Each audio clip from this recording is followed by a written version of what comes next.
It seems safe.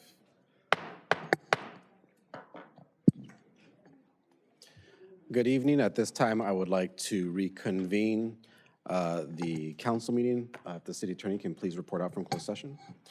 Thank you, Mr. Mayor. The record should reflect that the City Council recessed into closed session with all five members being present, and the following is my report. As to item 1A, conference with legal counsel, existing litigation, Government Code Section 54956.91, proposed class action settlement, City of Camden versus DuPont, and City of Camden versus 3M Company. On this matter, the City Council received a briefing from the City Attorney's Office, and the city unanimously approved direction not to opt out of the class action settlement with DuPont and 3M respectively. As to item 1B, Government Code Section 54956D1, Keller versus City of Montebello. On this matter, the City Council received a briefing from city staff. The City Council approved the proposed settlement on this matter. As to item 2, conference with legal counsel, anticipated litigation, Government Code Section 54956.92, one matter related to the Brownfield Overlay Zone. On this matter, the City Council received a briefing from the City Attorney's Office. The City Council provided direction, but took no action required to be reported at this time. Thank you, Mr. Mayor and members of the City Council. That concludes my report from closed session. It is now appropriate to continue with open session. Thank you very much. Moving on to our invocation and pledge of allegiance, if Mr. City Clerk, if you can please lead us in the invocation, and Mr. Treasurer, if you can please lead us in the pledge of allegiance, and if everyone would please rise.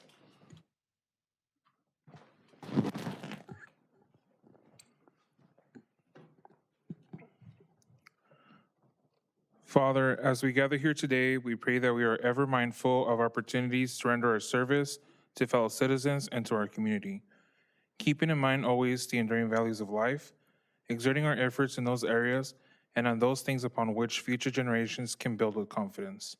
Let us continue to strive to make a better world. We ask this in thy name. Amen.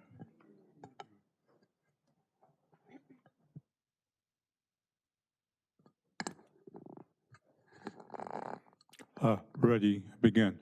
I pledge allegiance to the flag of the United States of America and to the republic for which it stands, one nation, under God, indivisible, with liberty and justice for all. Thank you. Thank you very much, Mr. Jimenez and Mr. Matanga. Ms. Salazar, do we have any corrections to the agenda? Mayor, we do. I'd like to announce that item number 21 states the incorrect agreement number. The correct agreement number should reflect 4162. And also like to recognize that item number 6, Human Trafficking Awareness Month, will be proclaimed in January. Instead, tonight we will be recognizing National Human Rights Month, regularly celebrated in December. Thank you very much, Ms. Salazar. Moving on to ceremonial items and presentations with a slight reordering of the business here. I would like to start off by recognizing Movember. The City of Montebello wants to bring awareness to men's health issues throughout the month of November, and specifically raise public awareness about mental health, prostate, and testicular cancer in men. A growing number of males, around 10.8 million globally, are facing life with a prostate cancer diagnosis. Globally, testicular cancer is the most common cancer among young men. And across the world, one man dies by suicide every minute of every day, with males accounting for 69% of all suicides. We ask our residents to please check with the men in your life. Fathers, sons, uncles, and brothers. Have them check in or ask about their current mental and physical health needs. Encourage them to get a checkup or visit a doctor's for a checkup if they haven't done so in a while. To learn more about men's health awareness, please visit Movember.com. I'd also like to take a moment to recognize November as National Alzheimer's Awareness Month. According to the World Health Organization, more than 55 million people worldwide live with Alzheimer's and other forms of dementia. This debilitating disease kills more people than breast cancer and prostate cancer combined, even as it robs them of their life's memories. Alzheimer's is a progressive disease that impacts memory, thinking, and behavior. It's the most common cause of dementia that worsens over time and at this time still has no cure. Experts agree in the vast majority of cases, Alzheimer's likely develops as a result of complex factors like age, genetics, environment, lifestyle, and coexisting medical conditions. Therefore, awareness, compassion, and early care for dealing with and treating dementia are important reminders this month, especially among our elders. To learn more about the 10 warning signs of dementia or to get help, please visit Alzheimer's Association website at alz.org. And lastly, looking ahead to December, I'd like to bring awareness to another important topic, human rights. Human Rights Month, celebrated in December, is a dedicated period for acknowledging and amplifying the significance of human rights. It commemorates the adoption of the Universal Declaration of Human Rights by the United Nations on December 10, 1948, a momentous milestone in the recognition of the inherent rights and dignity of all individuals. During this month, the world comes together to promote awareness, education, and advocacy for human rights. It serves as a call to action, emphasizing our collective responsibility to protect and uphold the rights of people everywhere. Through various activities, including seminars, art exhibitions, workshops, and campaigns, Human Rights Month inspires individuals to become informed advocates for human rights. It also encourages a broader conversation on critical issues such as discrimination, inequality, and injustice. This month will remind us that the struggle for human rights persists, motivating us to work together to ensure that the principles of equality, justice, and human dignity are universally recognized and respected. With that being said, I would like my colleagues to join me in front of the lectern here for a presentation of our Citizen of the Month.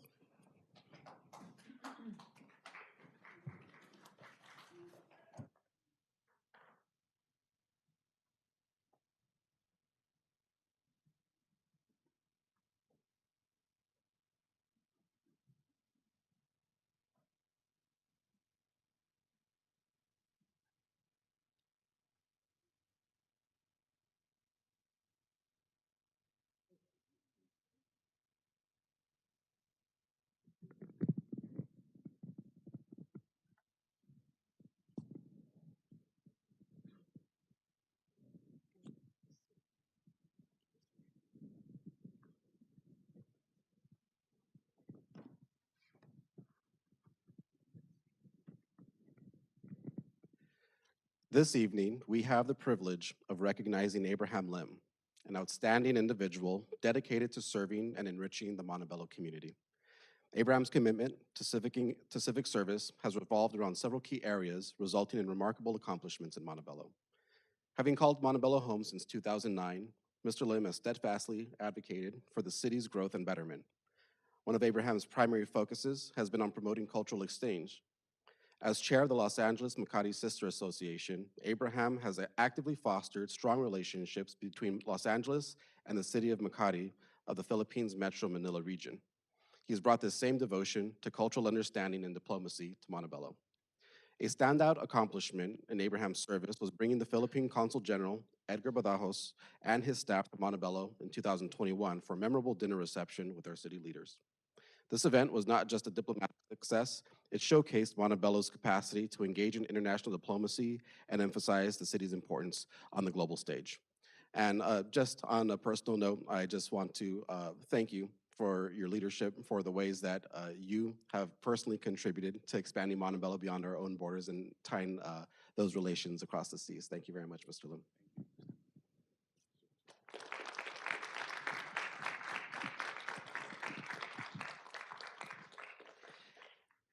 And do you have any comments that you'd like to make? Thank you, Mr. Mayor. I'd like to thank the members of the City Council for this recognition. I'd also like to thank the selection committee, the shops at Montebello, the Montebello Chamber of Commerce, the Montebello Reporter, the Montebello Recreation and Community Services, and the Montebello Rotary Club for giving me this honor. And I'd like to share this award with my late wife. I wish she was here. Baby, this is for you. Thank you.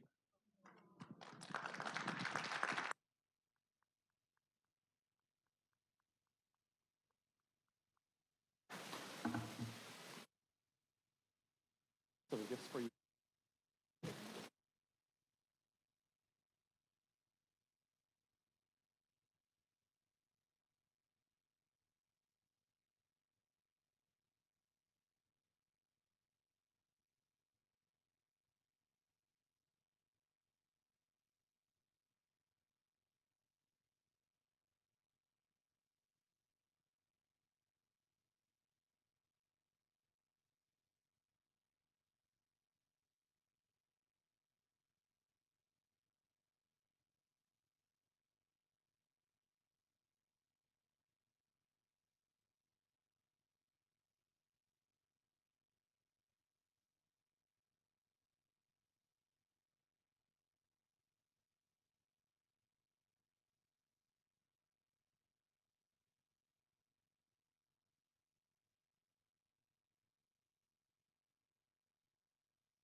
Moving on to item number 7, we have a presentation from Athens Services for service updates.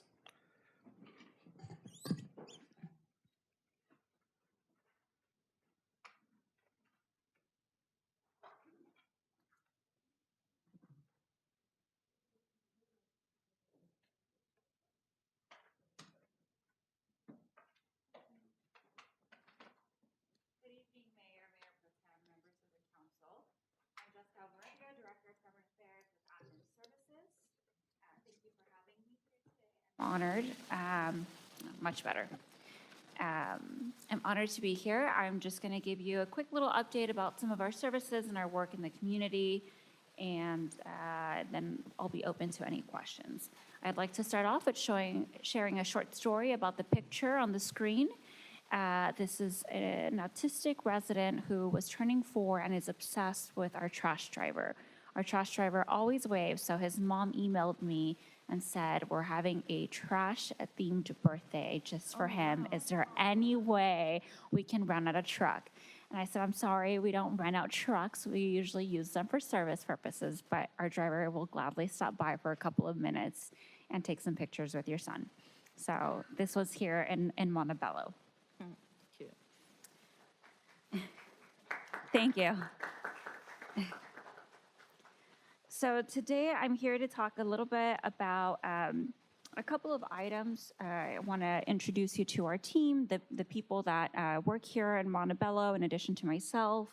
I'm going to talk a little bit about lid flippers, what they are, compost mulch giveaway to the community, sorting and recovering, how that works in a two-stream city like Montebello, some stats from the city, bulky items, Christmas tree pickup and the holiday schedule, and our contact information for you all to have. So again, I'm Jessica Alvarenga, Director of Government Affairs. We have Sam Pena, who is the Manager of Government Affairs, assist me with covering Montebello. And then Rudy, he is the route supervisor. So anything operations related, he is the go-to. He oversees the drivers in Montebello. He makes sure bulky items get picked up. If there's construction going on in the city, he makes sure to get in contact with the contractor to make sure that none of the routes are hindered and that your trash is picked up in a timely manner. So lid flippers. Lid flippers are kind of what it sounds like and what you see in the picture. So we have some red Jeeps that go around checking trash. Their wheel is on the right-hand side, and they will put a tag on some of the trash cans. So part of the SB 1383 compliance rules is monitoring trash. So they'll go out, they'll choose a week, and they'll pick a route and they'll just look at random trash cans. We usually notify the residents ahead of time so they know it's coming and they know that it's not suspicious that a red Jeep is checking their trash, and it's just for contamination efforts. So we want to educate the residents before they start getting fined. Per Cal Recycle rules, residents will begin getting fined for contamination beginning 2024, so that's coming up. It isn't until the third warning that they will get fined, but that's still something we would like to avoid in all of our jurisdictions that we cover and for all of the residents. So this is a mechanism to educate customers. We'll put a red tag, we'll check off one of the items that they may be doing incorrectly. And again, it's mostly for educational purposes because we would like to avoid those fees that Cal Recycle is requiring and mandating moving forward.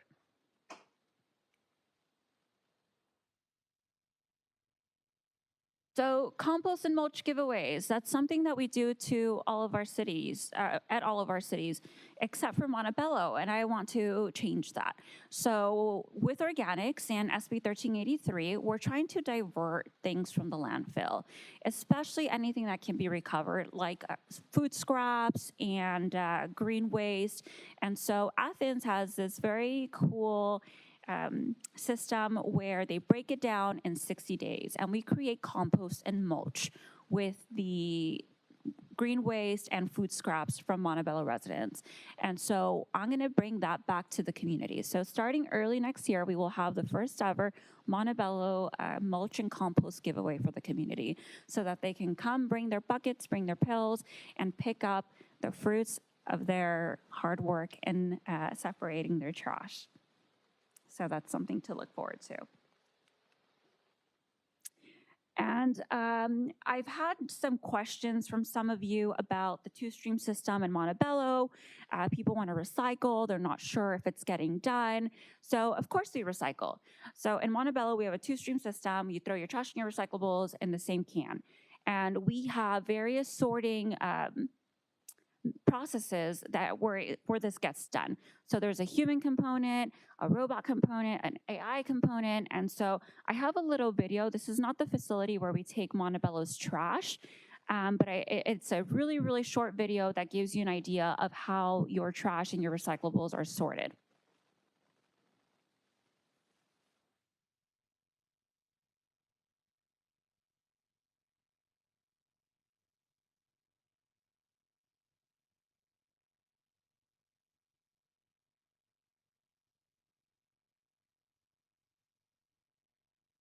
Let's learn about how we recover recyclables at our mill. Trucks are first weighed at the scale house and then enter through a fast action door that sprays a deodorizing mist.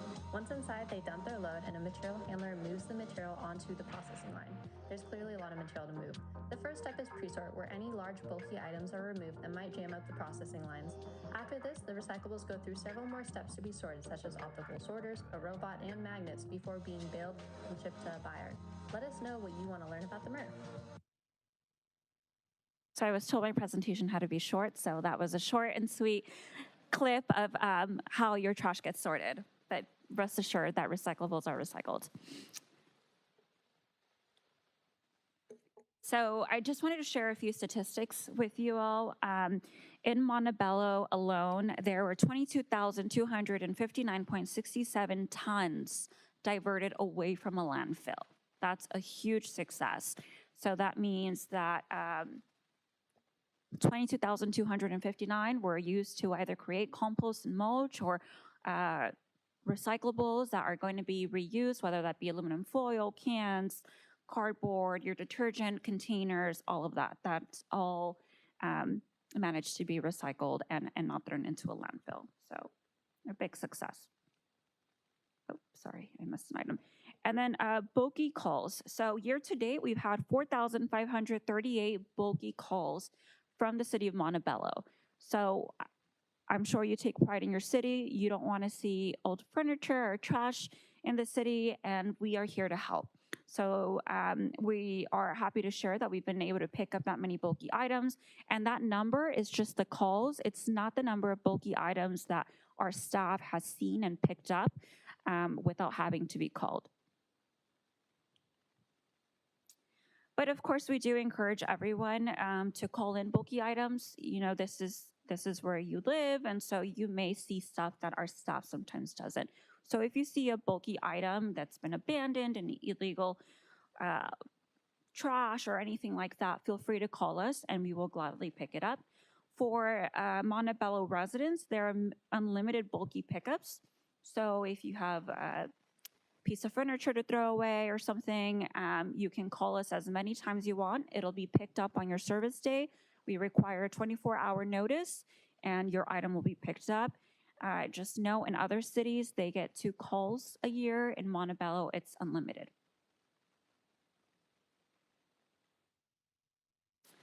And the holidays are upon us. So one thing to take note of is that your service may be delayed by 1 day. So if your trash is not picked up after Christmas, the same day that you normally get it picked up, it didn't mean we forgot. It just meant that we're delayed by 1 day trying to play catch up.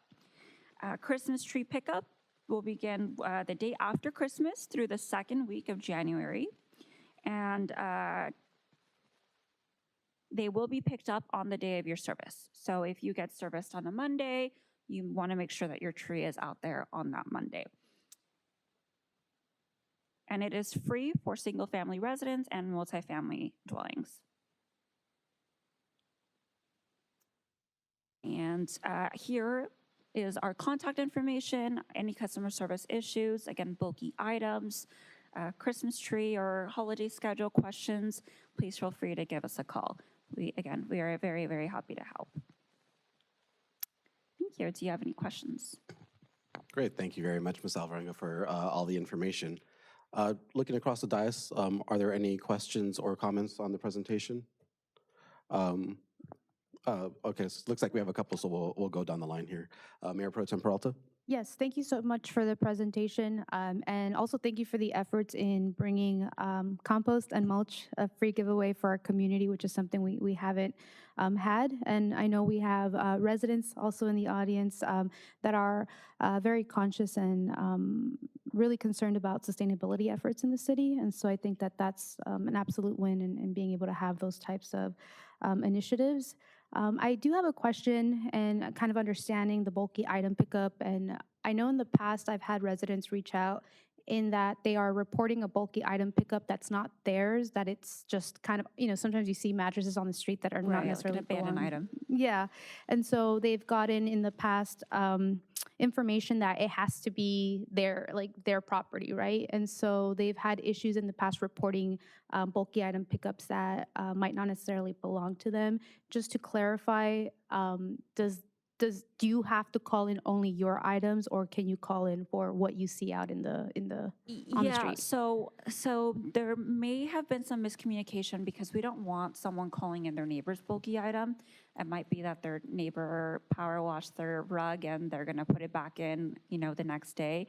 We don't want your neighbor to say, hey, you called in my bulky item or my furniture as a bulky item. So if they would just have to make sure that they specify this is an illegally dumped item, it's abandoned, it doesn't belong to any of our neighbors. Thank you for clarifying that. And then also, I do appreciate the video about recycling. I know that I've had questions in regards to why doesn't Montebello have a blue can like other cities? Yeah. And so understanding that we currently have the green and the black, and that trash actually does get recycled, but at the actual center Yes. is one of the reasons why Montebello doesn't necessarily have that blue can. So I appreciate that explanation as well. And that concludes my comments. Thank you. Councilmember Jimenez? Thank you, Jessica, for the presentation. I just want to make sure that people heard that we're one of the only cities that gets the Unlimited? limited. Yeah, so there's like maybe 3 from we service 50 plus cities, and there's a handful of them that have unlimited bulky calls. I think that's the purpose of this, particularly the South Side. I really appreciate. I've made several calls for the culture and thank you for the presentation. I'm glad you've taken advantage of it. Councilmember Melendez? Yes, thank you. Can we turn over to slide number 4, the one with the lid flipper? First of all, thank you for the presentation. You answered one of my questions, one of my concerns that I had with SB 1383. Yes. My issue with the bill when it first came in and when it came down to us here at the local level was that this is a bill that was coming in from the state legislator. Right. And they were going to put the burden on local governments to enforce it, right? And that's always the issue that I have is that every time we go up there in Sacramento, there's bills that pass, there's no budget, there's no money that comes with it, and then there's always the expectation of the local governments to flip the bill, right? But I see here that it's you guys that will have to do the enforceability of it, because with the little cards that go around checking to see if folks are separating their items. Yeah, so we're not enforcing as much as we are educating, because we don't want CalRecycle to come and then enforce it on the city.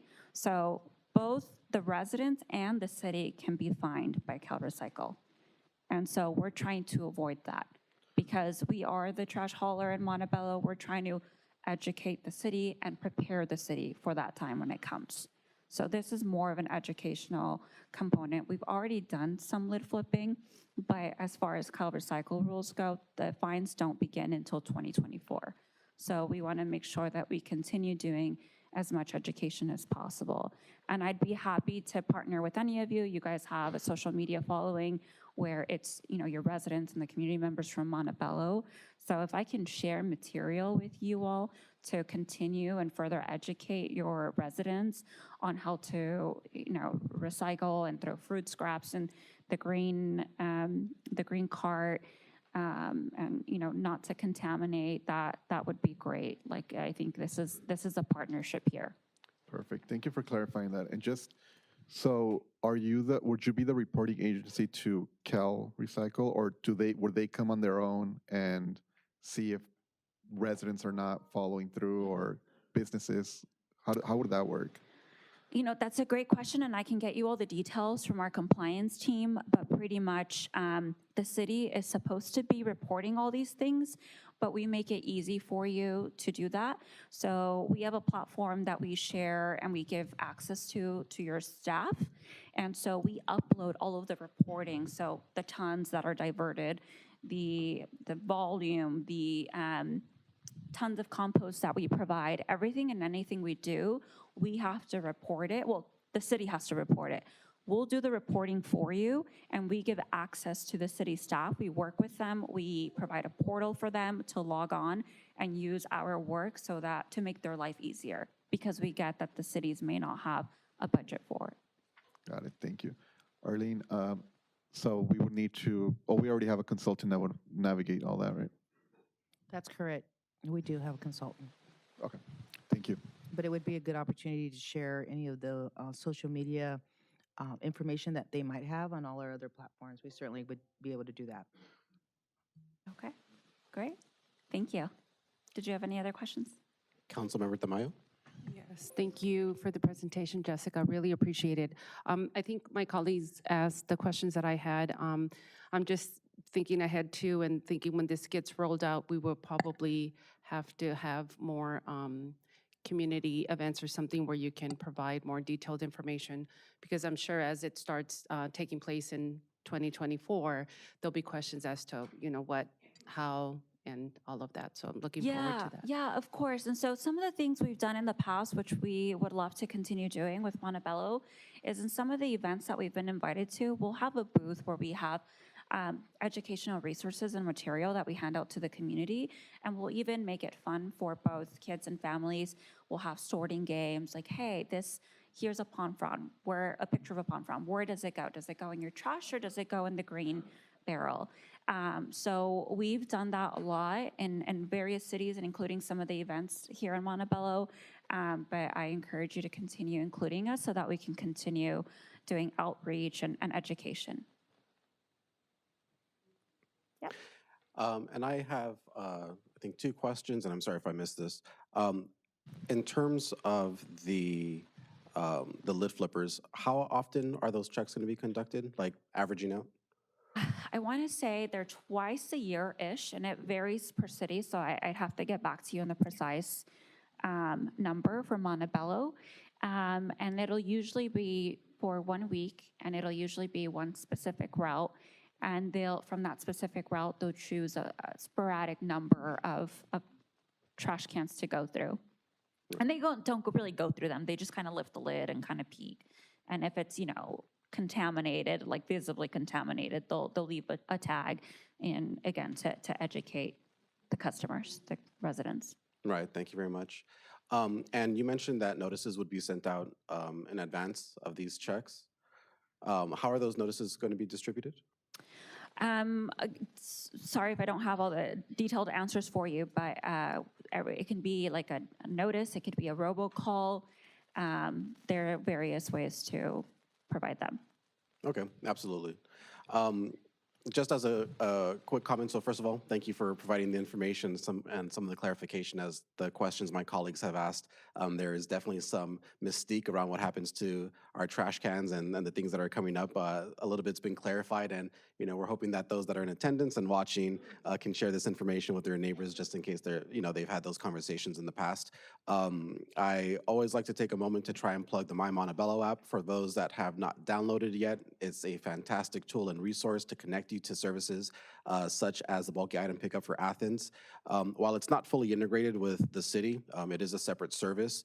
It's really just 2 clicks from our app to being able to mark down exactly what types of bulky items you have, how many, and getting that scheduled in service. So if you have not yet, this is another reminder to download the My Montebello app and use all of its wonderful features.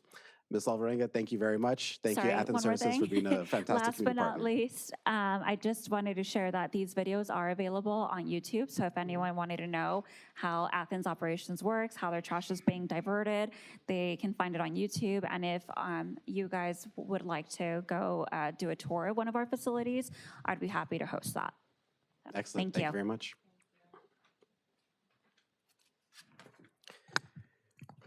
Moving on to the next portion of our agenda, we have public comments on non-agenda items. At this time, the public may submit speaker cards to the city clerk staff for both agenda and non-agenda items prior to the beginning of this statement. Public hearing items do not require a speaker card. The city council will address non-agenda items during this section, and speakers will be called in the order received. Those persons not accommodated during this 30-minute period will have an opportunity to speak under public comments continued after all scheduled matters have been considered. Public hearing, regular business, and our consent calendar items will be addressed at the time that matter of business is heard in the order received. Please be aware that the maximum allotted time for members of the public to speak shall not exceed 3 minutes per speaker. State law prohibits the city council from taking action or entertaining extended discussion on a topic not listed on the agenda. Please show courtesy to others and direct all of your comments to the mayor and city council. Mr. City Clerk, do we have any public comments? Yes, we do. Please proceed. First speaker is Delia Sandoval, followed by Arlene Lopez.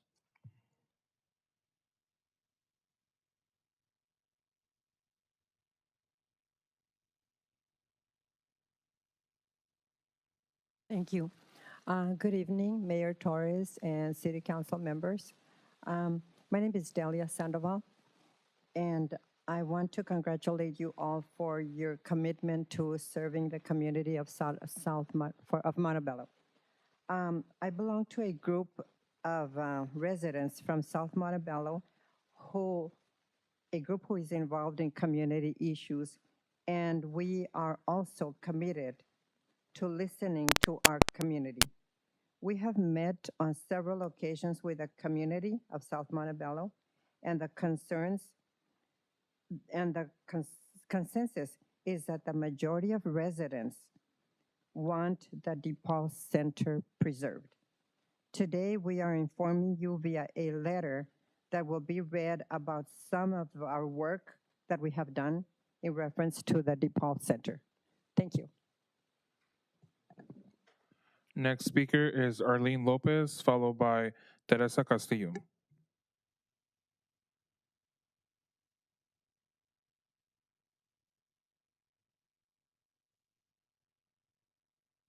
Good evening, Mayor, Mayor Pro Tem, and City Council. I'm here to read the letter that Delia spoke about. We are here tonight as members of the community who value the history of Montebello and the DePaul Evangelization Center. To this end, we have commissioned an assessment of the DePaul Center for listing on the National Register of Historic Places and the California Register of Historical Resources. The assessment was conducted by a qualified preservation professional as defined by the National Park Service. The evaluation was conducted in accordance with the Secretary of the Interior's standards for eligibility.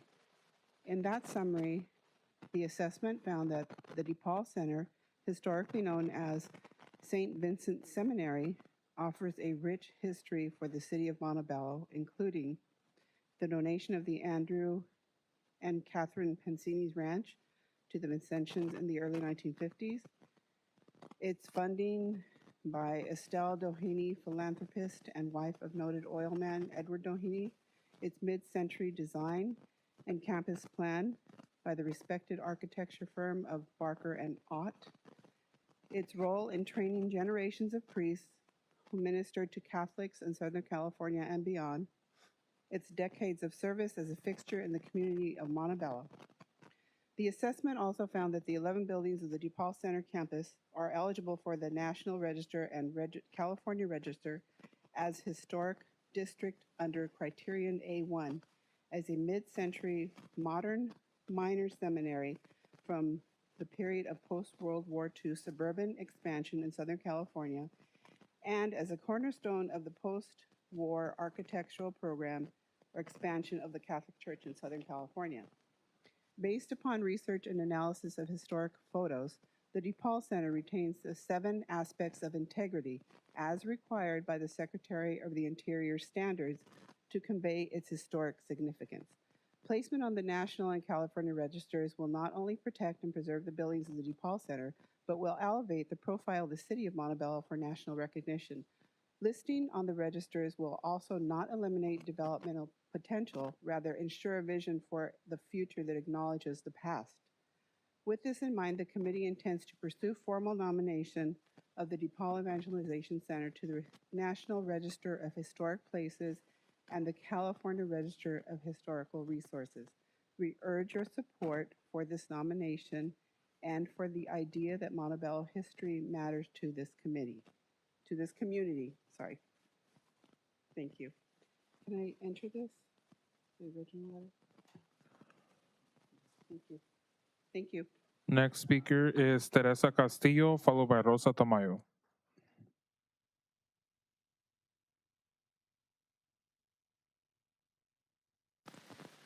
Good evening, Mayor and City Council members. My name is Teresa Castillo. I lived here in Montebello for the past 50 years. I've raised my children here as well as my grandchildren. Unfortunately, have never had the opportunity to purchase a home here in Montebello, but have rented my adult life and have made my complex owner very rich. I've heard about our Mayor Pro Tem bought a house without qualifying with a job or no down payment. I'm asking if she would share her broker, realtor, or lender to assist me in qualifying me with the same program she has. I saw her in the paper looking very sad that she wasn't able to make her rent payment. I've worked all my adult life and would like to experience the American dream of home ownership. And as an American, I know she was brought here from the U.S. for better life, and good for her. She should share the rest of us women who would like to do the same. Also, on a lighter note, I'm a proud mother and grandmother of 2 Marines, and my son, my oldest son, has retired. He served Marine and Air Force, and right now I have an active grandson in the Marines. It was said to me that in order to put their banners up, it was going to cost me $135. My son, who served in Mogadishu and also Afghanistan, who served our country with respect, pride, and honor. Now my grandson is in the active Marine Corps also. He serves with pride, honor, and respect. Semper Fi. Any of you have served in the military would understand me. I would like to express my gratitude and honor and with their banner in the city where I live. I'm very proud of them as well, and all others who have served to date, men and women. Is there any way I can waive these fees due to my fixed income? I would so deeply appreciate it. Please, Mayor, do not get rid of this program. We owe it to our military with respect due to them. Thank you. Semper Fi. Next speaker is Rosa Tamayo, followed by Liz Reyes.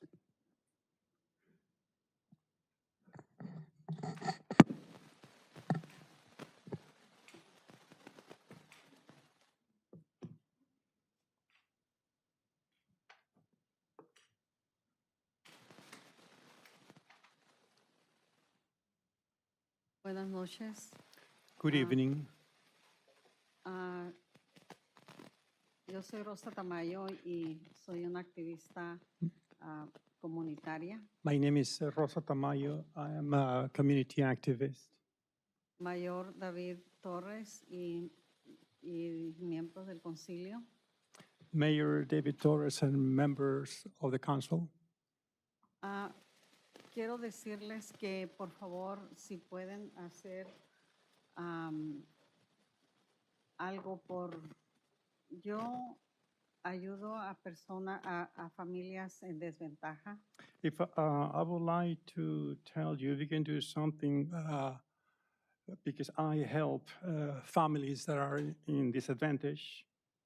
Y como miro que están en desventaja y por el alto costo de la vida, Because of the high cost of life, I see that they are in disadvantage.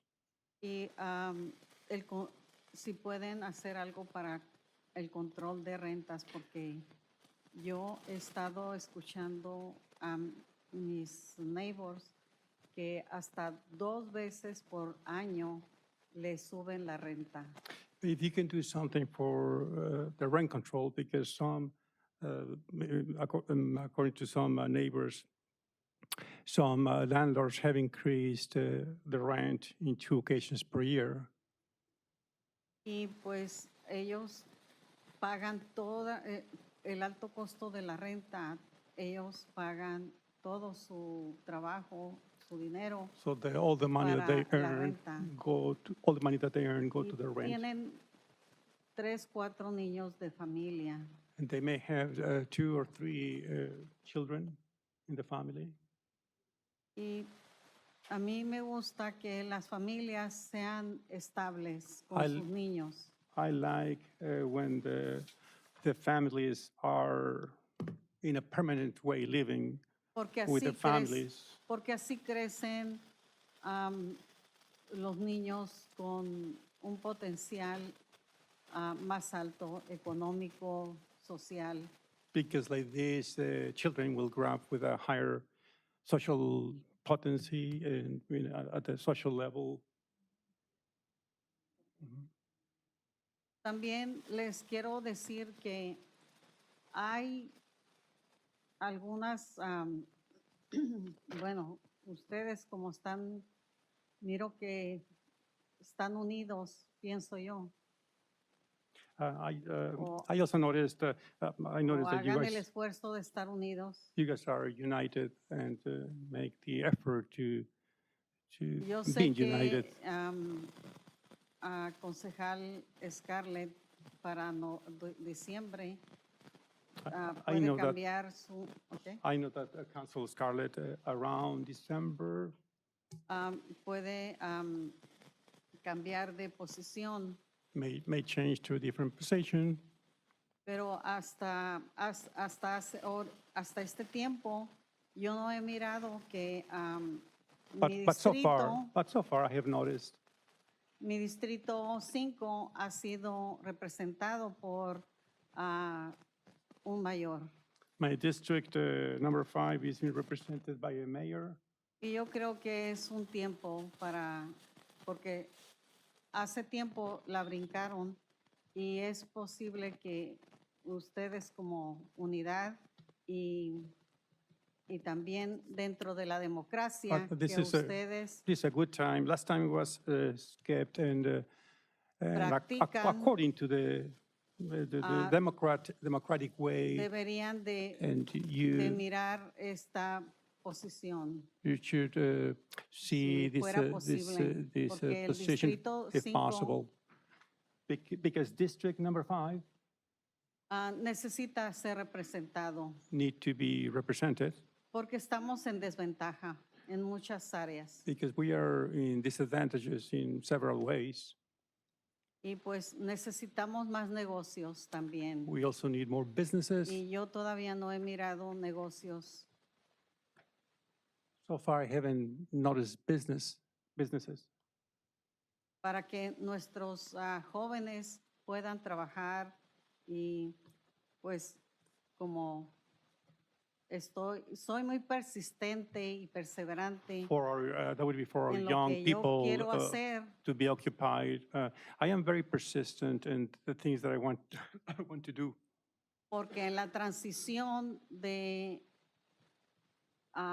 estudiantes con desventaja, Because in the transition Por for students that Rosas Law, are in disadvantage, ellos necesitan trabajar unas 2 horas de la transición de 17 a 18 años.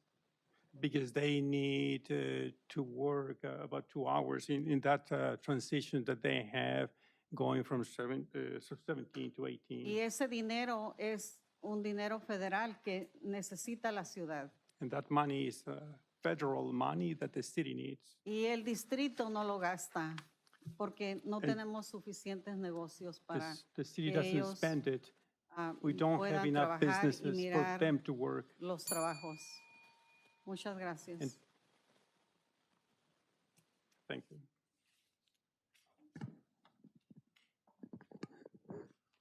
Next speaker is Liz Reyes, followed by Darlene Alcala.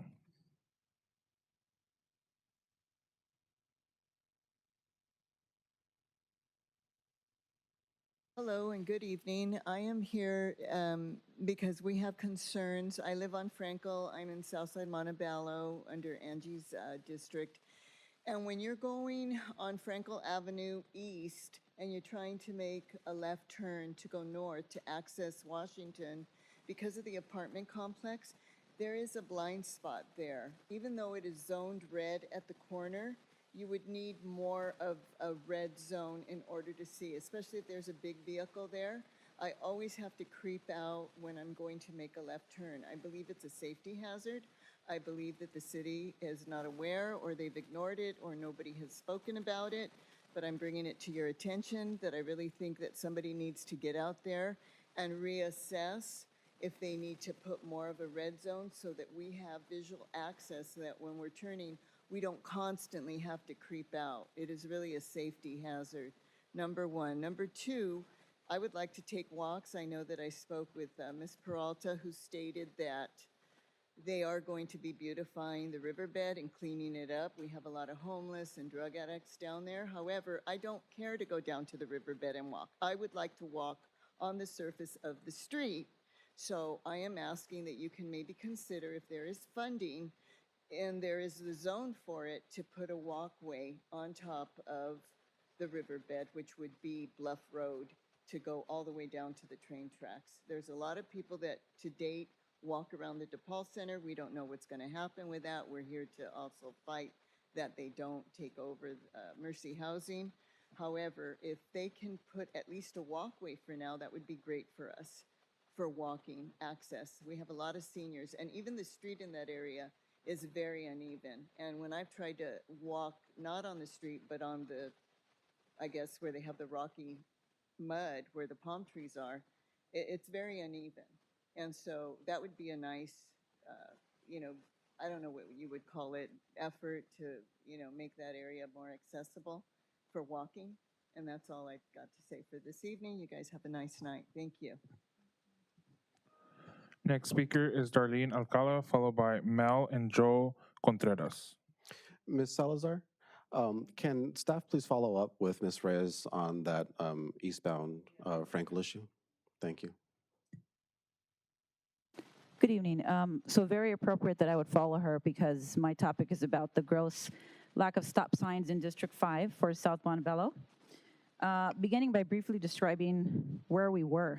Many years ago, homes had 2 to 3 cars, maybe 3, or 2 to 3 cars, and most cars were parked in their private driveways. Fast forward to now. These days, and for some years now, there are more and more apartments and duplexes in South Montebello, and many homes are now housing 2 to 3 families or more. Or homeowners are renting out single rooms, causing far too many vehicles to be parked on the street, and thus creating very dangerous traffic conditions for not only drivers attempting to enter the flow of traffic in totally blind conditions, but children and seniors out for walks, and some even being struck in past years and recent years, or knocked down to avoid being hit by speeding cars or cars unable to see them coming out of, again, the blind conditions due to the many cars parked on the street. The streets in specific I'm talking about are Oakwood and Date Street, all hitting the Caribway areas and many of the streets after that.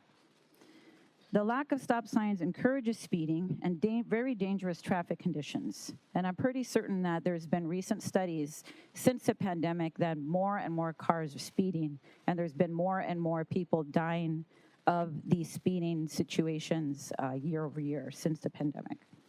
I strongly urge this council to take action, and right away, as this is an easy fix, in my opinion, that does not require months and years of bureaucratic oversight with no action taken. Demonstrate to this community that you are and that you care about their concerns and, more importantly, their overall safety. Thank you. Next speaker is Mel and Joe Contreras, followed by Ana Jurado. And Ms. Salazar, if staff can please follow up with Ms. Alcala on the Traffic and Safety Commission and steps to, traffic studies and how we implement those signs. Right, I will. Thank you, Thank Mayor. you. Good evening, Mayor Torres and council members. We're here to talk. We've already had a couple of previous people discussing the concerns we have in our area. My main concern at the moment is we need more stop signs. A moment ago, someone, Mrs. Alcala, brought up the fact that there are so many cars. You actually have to, even where you have the right of way, no stop sign, you're gonna on an intersection, you definitely have to stop and look both ways because cars are parked all the way to the end of the street. I'm sure that there's a certain amount of space that's supposed to not be occupied at the corners. I don't know if it's a lack of our traffic department, but something has to be done. We need more stop signs. If that might rectify the problem, but if it doesn't, somebody's going to get hurt, and I don't want my wife to get hurt. My neighbor especially. In addition to that, my father lives right across the street from me, and I'm pretty concerned because that stretch of roadway on Elm Street, it goes to the east and to the west. From Bluff Street to Montebello Boulevard, there's only one stop sign. That place has become a speedway. I have teenage kids. I have specifically 2 months ago, my 19-year-old was going out to San Diego State, and he was leaving at 10 at night, and some individual speeding in an SUV almost hit him coming out of the driveway. In addition to that, my son hit his horn to get his attention, and this individual attempted to run him down. And he had to go up to Bluff Street, down to Washington. He was able to call me frantically, and like I said, well, there's nothing we can do because he didn't hit you. A crime did not occur, but the fact that these individuals are allowed to speed through there, like it's become a freeway. I've been there 20 years, and this is becoming more frequent. It used to be Friday, Saturday, and Sunday. Now it's Friday, Saturday, Sunday, sometimes Wednesdays and Thursdays. You get individuals speeding through there. In addition to that, my wife adopted a dog in August, and so we are in the habit of taking him for a walk in the morning. We go from the corner of 4th and Elm north up on 4th Street to Oakwood. From Oakwood, we head west to Carrotway, and then we loop back around south on Carrotway to Elm Street. Those sidewalks are in disrepair, and we've tripped numerous times. Thank you. Thank you. And Ms. Salazar, if for Mr. Contreras, if we can provide the same information as Ms. Alcala. We will. Thank you, Mayor. Thank you. Next speaker is Ana Jurado, followed by Margie Duarte.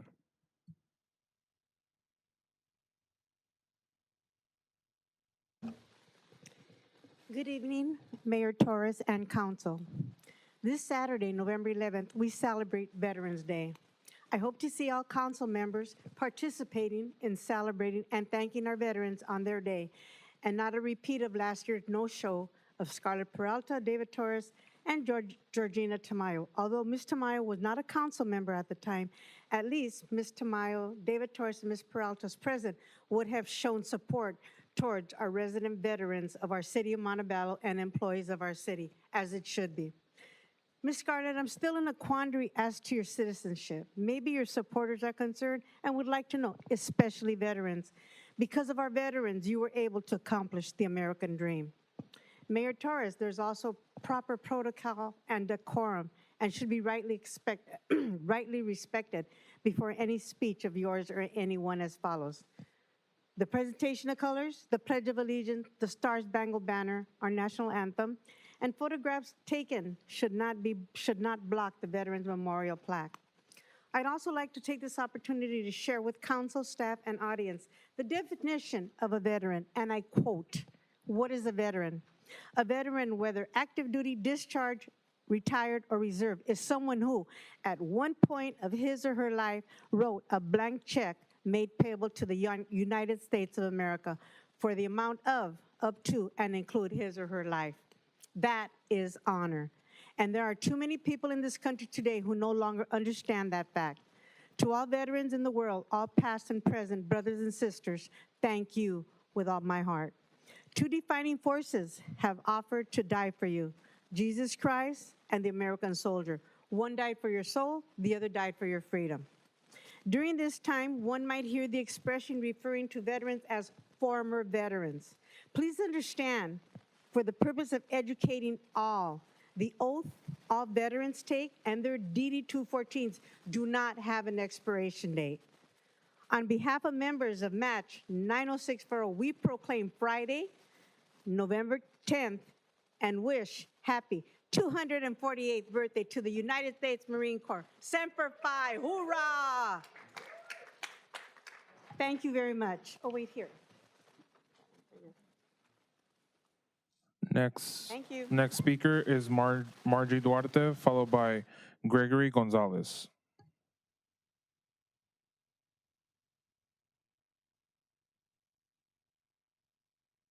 Good evening, Mayor and City Council. My name is Margie Duarte, longtime resident. I started attending meetings because I could not see the meetings at home. Either the screen was black or no sound. I am very disappointed in you, sir, Mr. Mayor. You are disrespectful of speakers. Maybe you and the next mayor should take courses on how to conduct business meetings, because that's what council meeting is, city business. As a former LA deputy sheriff, honorably retired, you on the council and residents should know our police officers always need their ammunition available. I attended a meeting where I heard the chief ask for ammo.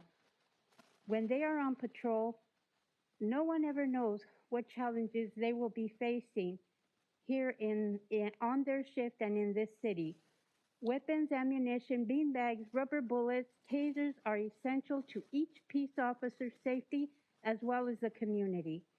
As a deputy sheriff, a former deputy sheriff, we always had the opportunity and everything essential in our patrol units. Please do not send our police officers out without the necessary equipment they need for their safety and ours. They should not have to depend on you to purchase ammunition where they need it. The council should not be involved in sending out bids to buy ammunition, period. Leave the chief to purchase what is needed for his department. Thank you very much and good evening. Next speaker is Gregory Gonzalez, followed by Stephanie Chavez.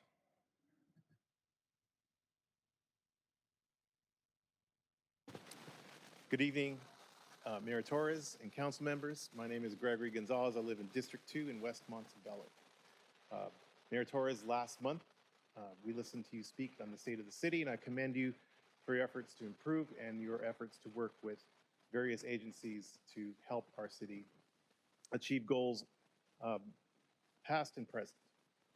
Okay, as I said to you in person, Mayor, you spoke for 1 hour and you did not mention the word tree. Montebello is roughly triangle-shaped. Flat top borders the 60 freeway. There's a point going towards the south. Our city is roughly bordered by the 60, 710, 5, and 605 freeways. We live in a triangle of pollution. We must combat this triangle of pollution through aggressive tree planting and expansion of green space. Last month, a story in the LA Times noted that there was a $100 million grant, federal grant, made to California for the purpose of planting trees. not $1 went to the city of Montebello. I stood idly by while mature trees were cut down at the golf course for the Top Golf project and while the Metro Heights project was approved. I can stand idly by no longer, and that is why I'm here. I call on the city to commit to and publish a comprehensive all-city tree planting program. I also urge the city to harness all resources to build the Southern California Edison Greenway between the 60 freeway and East Los Angeles, which I have spoken to about with Mayor Pro Tem Peralta. Thank you for your time. I will be back. Next speaker is Stephanie Chavez, followed by I would Linda Nicholas. Thank you, Mr. Clerk. I apologize. I'd just like to remind the audience that this is a business meeting and clapping and outbursts are discouraged. Good evening, Mayor, members of City Council. I live in District 2. My name is Stephanie Chavez. Gregory Gonzalez is my husband. I'm here to echo what he just said and expand upon his comments. I came to this council a little over a year ago to discuss the lack of greenway trees in the city, specifically in Northwest Montebello, in the area just south of the Pomona Freeway. I've spoken to Mayor Pro Tem Peralta, and I'm back because there has been no visible change. 2 weeks ago, the UN put out a report regarding catastrophic climate tipping points, one of those being extreme heat. Recent stories in the LA Times have also had a greater focus on this issue. One of them being a couple of years ago, entitled, "Poor Neighborhoods Bear the Brunt of Extreme Heat, Legacies of Racist Decision-Making." Extreme heat is killing Californians at a rate far greater than legislatures and the state would like to acknowledge. Heat-related illness is not due just to climate change, but also is a product of the built environment. Two main factors being the amount of paved structure and the lack of tree canopy. The article also pointed out that when there is unequal distribution of cooling infrastructure, meaning few trees and lots of pavement, those neighborhoods are 10 degrees warmer than other areas. Black, Asian, and Latino communities are more likely to live in hotter areas due to a history of discriminatory redlining policies and environmental racism that targeted our neighborhoods for industrial facilities and freeways instead of parks and green space. 5 years ago, the Los Angeles County Department of Public Health published its health profiles of cities and communities throughout the county. It rated those communities based on a number of factors, one of them being the physical activity and nutrition levels of the community. In that factor, the county directly correlated a community's health with the amount of open space available. The county determined that for 1,000 people per area, the best performing communities had 53.32 acres of open space.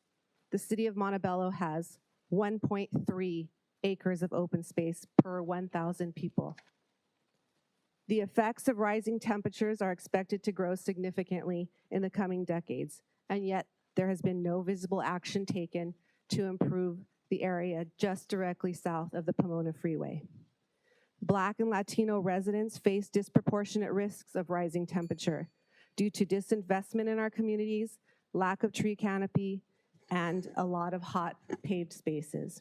And yet there has been no visible change in Ms. the area Chavez? just south of the Pomona Freeway. It's your duty. Ms. Chavez, your time has expired. Thank you.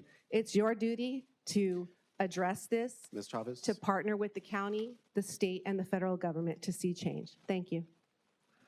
Before we bring up the next speaker, Mayor, we have approached our 30-minute period for public comments. We still have 5 speakers left. How would you like us to proceed?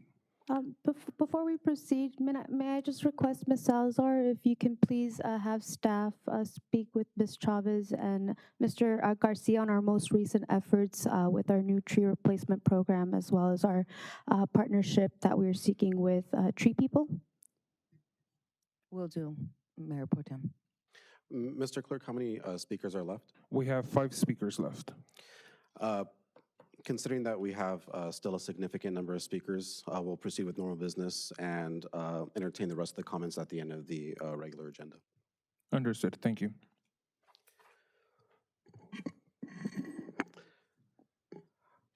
Moving on to staff communications on items of community interest, Ms. Salazar.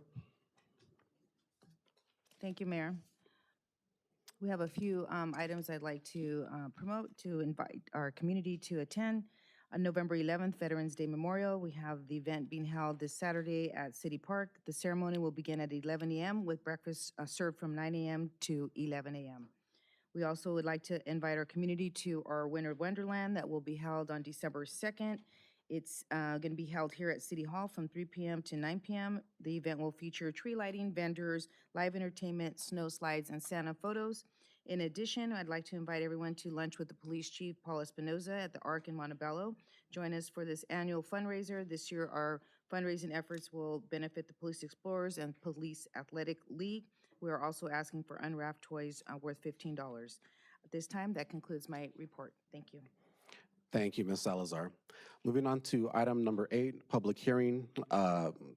Waive first reading and introduce ordinance number 2466, amending the general plan and zoning designation, case number PC 2023-0012 GPAZC LLA, for the property located at 437 North Spruce Street to allow zoning conformity for the existing commercial and residential uses at the project site. Ms. Salazar, is there a staff presentation? We have no staff presentation. However, we do have staff here available to answer any questions. It'd be appropriate to open the public hearing. Thank you very much. I'd like to open the public hearing at 8:07 p.m. Mr. City Clerk, are there any public comments? We do not have any speaker cards for this item, Mayor. Thank you, Mr. Clerk. I'd like to close the public hearing at 8:07 p.m. Looking across the dais, are there any questions or comments on the item? And seeing no questions or comments, I will take a motion to approve. I'll make the motion. There's a motion by Councilmember Melendez. Is there a second? Second by Councilmember Jimenez. Mr. City Clerk. Mayor Pro Tem Peralta, Aye. Councilmember Jimenez, Councilmember Melendez, Aye. Councilmember Tamayo, Aye. Mayor Torres. Aye. The item passes unanimously. Moving on to regular business, item number 9, first reading and introduction of ordinance number 2467, adding the new City of Montebello logo and its variations to Municipal Code Section 1.16.010, quote, city logo and city seal adopted and added, end quote. Mr. City Clerk, are there any public comments on this item? No public comments on this item. Thank you, Mr. Clerk. And again, looking across the dais as to any questions or comments on the item. I would like to propose and suggest one small amendment to the official logos that are going to be entered into the municipal code, and that would be simply to remove the word elevate from the logos. Other than that, you know, I understand that we have a lot of collateral already printed with it. You know, it's on a lot of our vehicles. No particular issue there, and no kind of amendment needed for anything that's currently in production on a going forward basis. However, removing that and just keeping you know, the M and Montebello as we have them is my proposition. Are there any questions? Sure. Mayor, just a question, I guess, directed at staff. Is there like a financial impact on that, on switching the words, or any orders that we already have pending or are coming up? At this point, we wouldn't be able to determine that, but moving forward, if the will of the council is to remove that word, anything that's in design, we would just have to probably pay for the graphic design to be updated to reflect that moving forward. And to clarify, there with this proposition is that nothing that's currently being done be changed. You know, if things are printed and whatnot, but just as for what lives in the ordinance as the official symbol of Montebello, just making that adjustment. If there are no other questions or comments, Mr. Clerk, I'll make the motion since I put forward the proposal here. Is there a second? I'll second the motion. There's a second by the Mayor Pro Tem. Mr. City Clerk. Mayor Pro Tem Peralta, Aye. Councilmember Jimenez, Councilmember Melendez, Aye. Councilmember Tamayo, Aye. Mayor Torres. Aye, and that passes 4 ayes and 1 abstention. Moving on to our consent calendar. We are considering items number 10 through 26, and okay, perfect. And so first, starting with the City Council and going down the order here, Mayor Pro Tem Peralta, are there any items that you would like to pull? Item 21. Item 21. Councilmember Jimenez? No item. Councilmember Melendez? No items. Councilmember Tamayo? No additional items. And I myself do not have any additional items. Mr. City Clerk, you stated that there are speaker cards. Yes, Mayor, we do have speaker cards for agenda item number 13, agenda item number 18, and agenda item number 21. Thank you very much, Mr. Clerk. So with that being said, I will take a motion to approve items number 10, 11, 12, 14, 15, 16, and 17, 19, 20, 22, 23, 24, 25, and 26. Is there a motion to that effect? I'll make the motion. There's a motion by Councilmember Melendez. Is there a I second? second. And a second by Councilmember Tamayo. Mr. Clerk? Mayor Pro Tem Peralta, Aye. Councilmember Jimenez, Councilmember Melendez, Aye. Councilmember Tamayo, Aye. Mayor Torres. Aye. Starting with item number 13, we have adopt resolution number 2378, approving vehicle miles traveled thresholds as required by Senate Bill 743. Mr. City Clerk, there's a public comment. Yes, we have one speaker card, and can we have Vincent La Roca?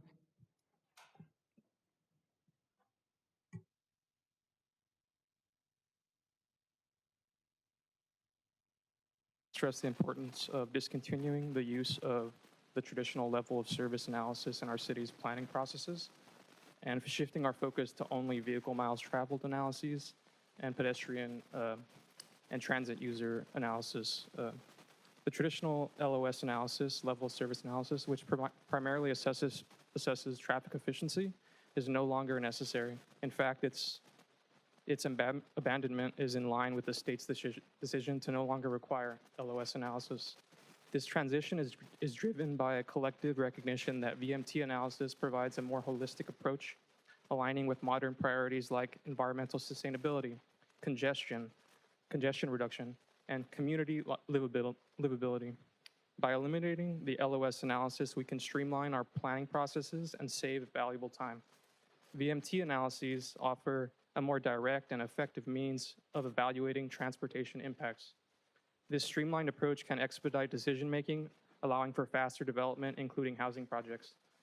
This change will help us address the pressing need for affordable housing, enabling our family and friends to find homes in Montebello. Moreover, removing the LOS analysis and focusing on VMT can significantly reduce induced demand, a phenomenon where expanded roadways actually lead to more driving and increased pollution. This shift will help us mitigate environmental concerns and reduce our city's carbon footprint, creating a cleaner and more sustainable Montebello for generations to come. Importantly, this transition will also improve walkability and livability in our city. Walkability is a crucial factor in enhancing the quality of life for our residents, as you've heard from many public comments this evening. By adopting VMT analyses, we encourage pedestrian friendly streets, which in turn promote community interaction, local businesses, and a more vibrant and welcoming atmosphere. The result is a Montebello that is not only more accessible, but also more enjoyable to live in. In conclusion, LOS analyses is no longer necessary, and VMT analyses suffices to meet the current planning demands. The state's endorsement of this shift demonstrates its effectiveness, and I urge the City Council to embrace this transition, please remove the LOS requirement from the item and approve the item with this crucial amendment. This will significantly benefit Montebello's future by reducing induced demand, promoting a cleaner environment, and making our city more walkable and livable for all residents. Thank you.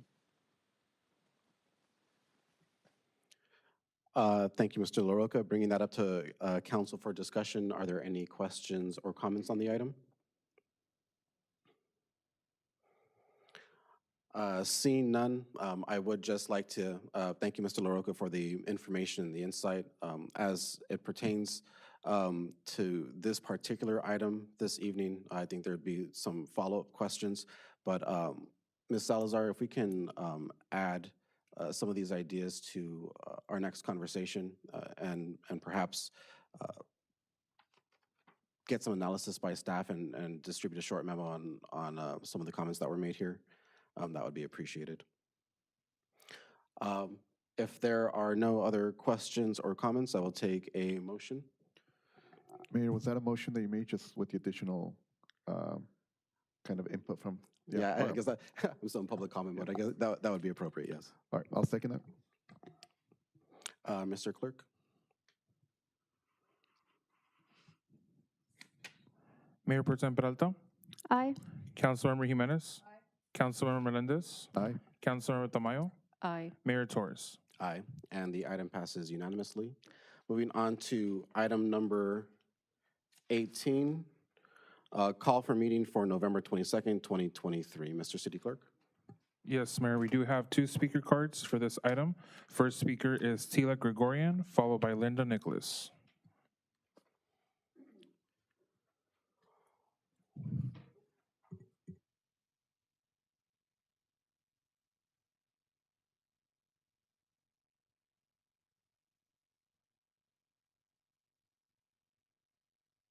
Eli Gregorian, address is on file, resident for many, many years.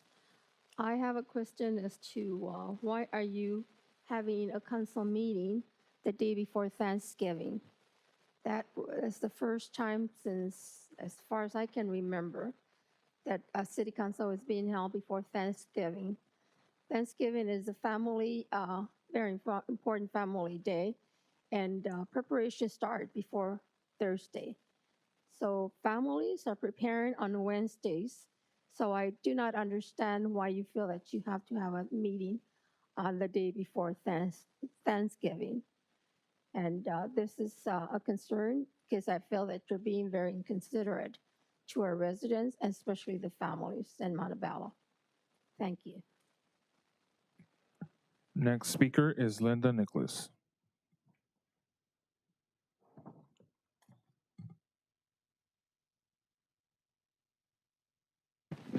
Linda Nicholas, address on file. I agree with Ms. Gregorian. Never have they had a meeting on Wednesday before Thanksgiving, but you're so self-centered, you want one more meeting. And even if at the expense of your staff and the employees, have a little consideration. For the rest of you, think about it. Some of these families may have been having to go visit somebody that lived in San Diego. Now they can't travel because guess what? They're gonna have to either travel the morning of or at night, because who knows what time you'll let them leave out of here. You're famous for talking. That's inconsiderate, David. Have it the following Monday. You don't have to have it the Wednesday before Thanksgiving. Show a little kindness for once in your heart, please. Don't have it on Wednesday. Once, show us that you have some compassion for somebody else other than yourself. Thank you. Mayor, that does conclude all speaker cards for this item. Thank you, Mr. Clerk. Looking across the dais, are there any questions or comments on the item? Seeing no questions or comments, I'll take a motion to approve. All motion to approve. There's a motion by the Mayor Pro Tem. Is there a second? I second. Second by Councilmember Tamayo. Mr. Clerk? Mayor Pro Tem Peralta, Aye. Councilmember Jimenez, no. Councilmember Melendez, No. Councilmember Tamayo, Aye. Mayor Torres. Aye, and the item passes 3-2. Moving on to item number 21. That would be approved reimbursement agreement between the city and Quiet Canyon Management to include payment of prior invoices and amend the fiscal year 2023-24 budget. Mr. Clerk, are there any public comments? Yes, we do have 1 speaker card, and it's for Yvette Fimbres.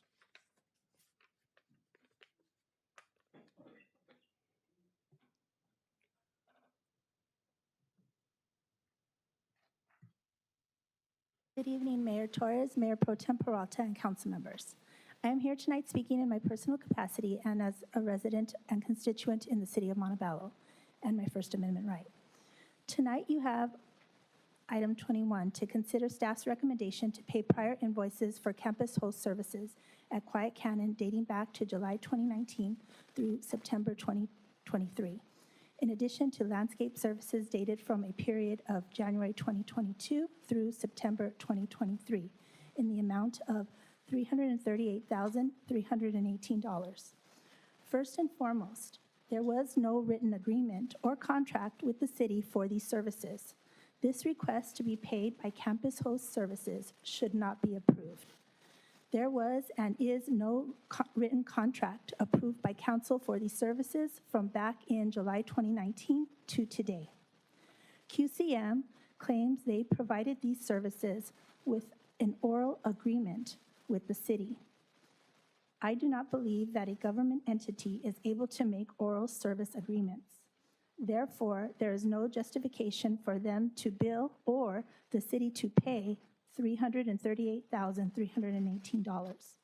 From the agenda packet, I see that QCM is just now asking for a written agreement. Why are we not going out to bid? Thank you. Mayor, we do have one more speaker card, and it's for Alexandra Briceno. Good evening, Mr. Mayor, Mayor Pro Tem, and council members. I'm here before you as in my own personal capacity as a resident, and I'm here to urge you to not approve the reimbursement agreement between Quiet Canyon Management and our city. So there's 2 pages right here that show 73 invoices for landscape services and for what is called campus host services, which I don't understand why it's called that. It should be called security services, but there's 73 invoices that date back to 2019, July 2019, and you are being asked to pay them, but it looks like there is no pre-existing contract associated with them.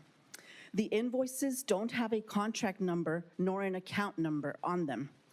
And I don't think it is legal to pay them, and in my opinion, you should not pay them. The justification provided for the 5-year invoicing delay is COVID-19. By paying for these invoices, you are circumventing the open and fair bidding process that municipalities must follow, and you may open yourself up to legal ramifications. Please be good stewards of our taxpayer dollars. Also, by doing so, you may open up a can of worms, and there may be future vendors that may come to you and say, oh, I've got 3 years worth of invoices I forgot to submit to you. So please, let's not do this. And this concludes my comments. Thank you for your time. Mayor, that does conclude all speaker cards for this item. Thank you, Mr. Clerk, and thank you to our commenters. Going down council line for questions and comments, starting with Mayor Pro Tem Peralta.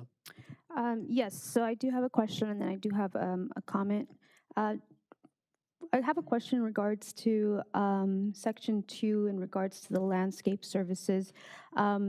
Just for clarification, is this the city is contractually obligated to cover the cost of landscape services at the golf course?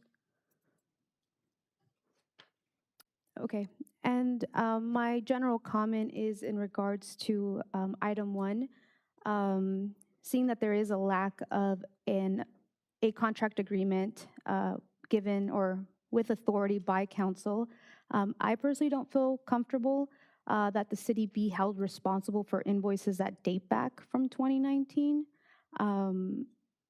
Again, not having a contract in place, I think should not hold us responsible for these expenses. As council, we are fiduciary stewards of our residents' tax dollars, and so I understand moving forward, a contract being put in place for future invoices is appropriate, but anything from 2019 through September 2023, I don't think the city should be held responsible for.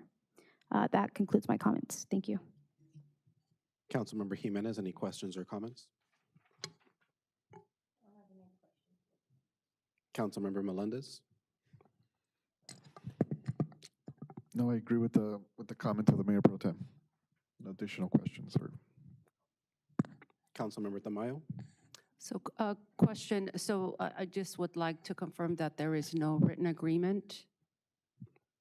We have a master agreement with several amendments, and these items are not necessarily defined within all those amendments and the master agreement. And just for clarity on the security component, I can speak to that. The 1 quarter, we essentially already pay the other 3 quarters through a waterfall process that we pay.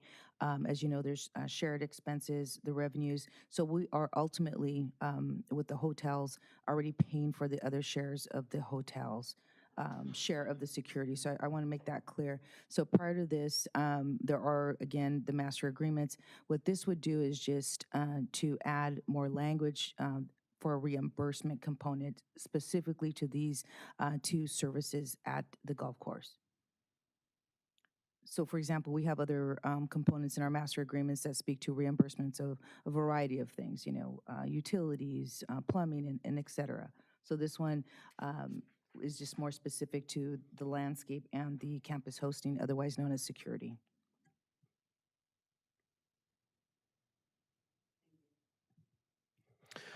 I'd just like to reiterate my colleagues' comments that going off of verbal agreements dating back from the summer of 2019 till now, I think is a shaky practice at best.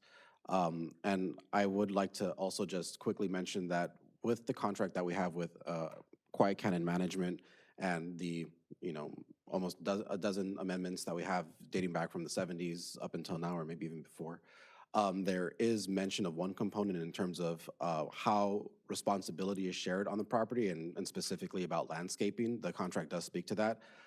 As for this campus host fee, there is no written language. And so, you know, I do agree that moving forward, you know, implementing best practices or just a regular business practice, really. Having a contract in place that's approved by council is most appropriate, especially in considering, you know, a payment of a $250,000 here. So I will, if there are no other questions or comments on the item, I will entertain a motion. So I would like to introduce a motion to approve items 2, 3, and 4, but not approve the past invoices that did not have a formal agreement. And to be clear, that's also approving for item number 1, kind of bifurcating 2 issues. 1, approving the reimbursement agreement, but 2, not paying the invoices from July 2019 to September 2023. Yes, that's appropriate. Thank you for clarifying that. Ms. Salazar, you have a comment? I just comment, Mayor Pro Tem, that action would substantially change this reimbursement agreement. Can you please elaborate? The potential changes here would be we would have to take back to the Quiet Canyon management to obviously determine if they are in agreement. So this matter would potentially change altogether. Would assistant city manager, would we be able to bring this back then and figure out how the changes would be played out? That's correct, because we can, if there is the will of the council to pay for, just for example, just the landscape services, that's one component of it. We can pay the invoices just by action. However, the reimbursement of the campus hosting, that would be separate, and we would have to go back, and this reimbursement agreement would have to therefore reflect anytime moving forward. So for example, if it would be, you know, October moving forward, that would be something that would have to be discussed, because then we would have essentially all those outstanding campus hosting invoices not paid. So I think the appropriate direction would be to have staff reconvene and renegotiate the agreement based on the items that council is approving today for further consideration with Quiet Canyon. So as a friendly amendment to the Mayor Pro Tem's motion, the motion would be to approve items number 2 and 3 and continue item number 1. Mayor Pro Tem, is that accurate? Well, And to clarify, would be to direct staff to work with those to work with items 2, 3, and 4 and potentially renegotiate the remaining items to see how the parties can work together. Does that make sense? That's correct. Just for clarification, if we increase the budget by 338,000, we're essentially given authority to pay the Outstanding hosting. invoices. So it would essentially just be item number 2, which is just a landscape services with an increase of that particular budget of 46,000. Looks like about 46,000. So again, I think that clarity. the appropriate, That's would be correct. just direction to further negotiate based on the items that council today wants to move forward with. Okay. Okay. So Mayor to Pro- clarify, the motion is to approve item 2 and give staff council direction to renegotiate item 1.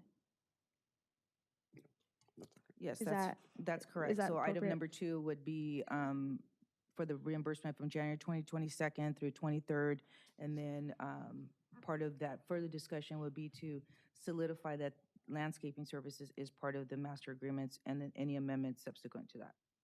And with that direction, I contemplate or see this coming back to council, obviously with the cleanup version, if and when the other party agrees to those terms. Thank you very much for the clarification and the assistance there. With the motion on the floor, is there a second? I'll second it. There's a second by Councilmember Melendez. Mr. City Clerk? Mayor Pro Tem Peralta, Aye. Councilmember Jimenez, Councilmember Melendez, Aye. Councilmember Tamayo, Aye. Mayor Torres. Aye, and the item passes unanimously. And that concludes our regular business for this evening.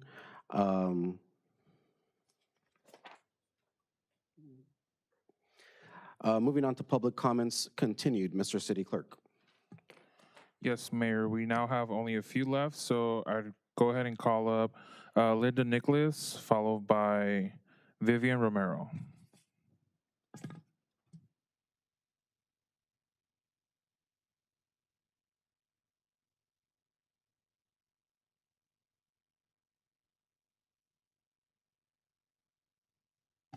Good evening. My name is Linda Nicholas, address on file. This evening, I will be correcting a statement made by you, Torres, regarding Measure S. You made a comment stating, quote, your former colleague was against Measure S that would have brought a lot of money to the city. Again, David, you did not do your homework. Don't depend on AI, artificial intelligence, to be your brain. FYI, your colleague was not on the council back in 2017. It was our group, Match 90640, along with Brogier and Pizarno, that teamed up to stop it, and we did, and we won. Now, the reason why we were against Measure S is because a bond in the millions of dollars was to be taken and to be repaid by that sales tax revenue. The city wouldn't have seen any of that. At a meeting where you, David, was asked to help, your answer was no. It's a political suicide to raise taxes. Remember, I was there at that meeting. And Kimberly told you, I'm not a politician, I'll take it on. Thanks to the help of the former city manager, Bobadilla, city directors, staff, and both the police and fire department walking on their days off, they helped pass Measure H, and it's been a godsend to our city. These people don't live here, but they cared enough to do it. I'd like to ask the other 4 council members a question. If you put a bag, would you put a bag of Dum Dums candies on your boss's desk? I doubt that you would be that dumb. But would it be taken as a joke, or would you be spoken to? Think about that.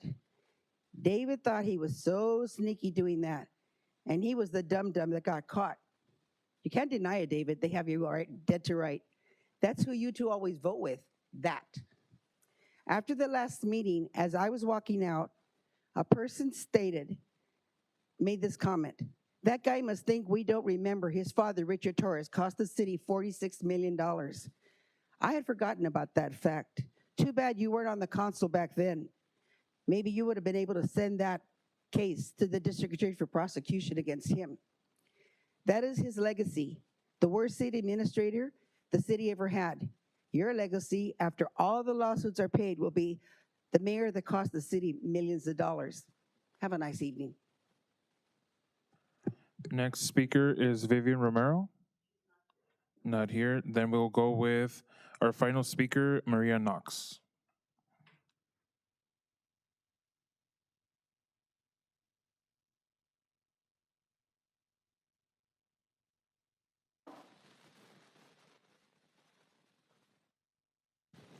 Good evening, Mayor Torres. And I blackout forgot your name. I've been hearing so much stuff that is like, good evening, everyone. I'm here not to personally attack you like some. I'm here to thank you. It's Thanksgiving's month. And I recently went to Japan, and I say not to brag about it, simply to say that one of the things that I learned there was that life is short, time is precious. And I was really surprised, or pleasantly surprised, how clean it is, unlike, unfortunately, our city, where people who walk their dogs don't even pick up their dog poops, or if they do, they leave it on the side. People park on the side of the street and they just dump the trash there. In Japan, you don't see trash. It's a very safe city. I wish we had some of that. People are very polite and very gracious, and I learned that when they do this, it means compassion. And some of you at different times have needed some compassion, like you, Mayor Torres, that you recently lost your mom, and others for different reasons. So bottom line, I'm just here to thank you for the work that you do for the city, for your dedication month after month. You're not always popular with the decisions that you make. Among yourselves, do not always agree with the decisions that are made. But overall, your work, you're representing the city, and you decided to run for an elected position to represent the residents of Montebello. And for that, I really am grateful and appreciate it, because it's very easy to be on this side and throwing rocks at you guys, but you guys are there taking them or not. And it's pretty much impossible to please everybody. I know that. So I appreciate the work that you do, and for that, I brought you guys a little something. And it's so small that you guys did not have to claim it on your 700 form. So, and that concludes my comment, and thank you. And so if you can please help me give it to them. They do have a name on it.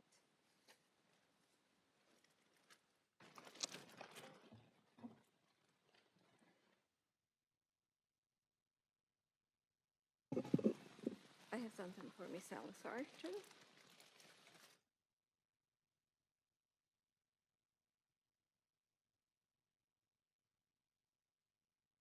Something for the city clerk.